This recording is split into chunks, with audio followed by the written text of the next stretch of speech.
নমস্কার বন্ধুগণ, আজ আপনাদের সামনে তুলে ধরতে চলেছি পশ্চিমবঙ্গের বাঁকুড়া জেলার বিষ্ণুপুরের কাছে ডিহর গ্রামে অবস্থিত সারেশ্বর মন্দির। এটি একটি অত্যন্ত প্রাচীন ও ঐতিহাসিক শিব মন্দির। দশম শতকে নির্মিত হয়েছিল এই মন্দিরটি, যাহা দ্বারকেশ ও চন্দ্রবতী নদীর মিলনস্থলের কাছে অবস্থিত। এটি প্রত্নতাত্ত্বিক জরিপ বিভাগে অন্তর্গত এএসআই দ্বারা রক্ষণাবেক্ষণ করা হয়। এছাড়াও এখানে শৈলেশ্বর মন্দির নামে আরও প্রাচীন মন্দির পাশাপাশি আছে। ইহার অবস্থান বিষ্ণুপুর শহর থেকে প্রায় 8 কিলোমিটার দূরে ডিহর গ্রামে অবস্থিত।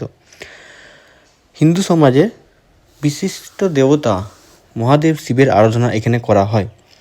এছাড়া এখানে ইতিহাস বলতে মনে করা হয় মন্দিরগুলি দশম বা একাদশ শতাব্দীতে নির্মিত।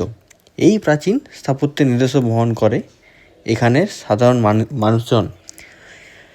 উৎসব, এখানে উৎসব বলতে চৈত্র সংক্রান্তিতে এখানে বিশেষ ধরনের মেলা ও গাজন দুটোই অনুষ্ঠিত হয়। এছাড়া এখানে ভ্রমণ পিপাসী মানুষদের জন্য ও ঐতিহাসিক মানুষদের জন্য একটি অন্যতম গুরুত্বপূর্ণ স্থান। আশা করি আপনাদের এই ভিডিওটি খুব ভালো লেগেছে। অবশ্যই আসবেন, ঘুরে যাবেন বাঁকুড়ার বিষ্ণুপুরে অবস্থিত সারেশ্বর বাবা শিবের মন্দিরে। ধন্যবাদ, ভালো থাকবেন সবাই।